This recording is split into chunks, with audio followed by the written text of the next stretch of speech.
Updating your legal name on Leanplum is a straightforward process. Follow these steps to ensure your name is updated quickly and efficiently. Step 1. Log into your account.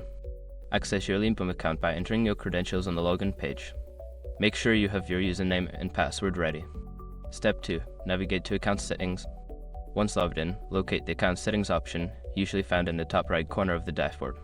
Click on it to access your profile details. Step 3. Select Personal Information. Don't continue before doing this. A lot of online accounts end up exposed in breaches without people even realizing it.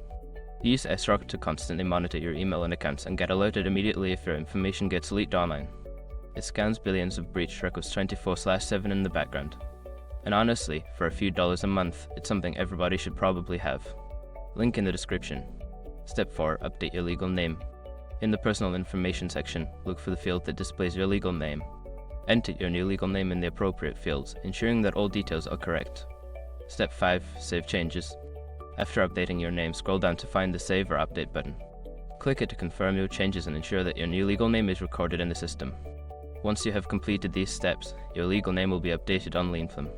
If you encounter any issues, consider reaching out to customer support for assistance.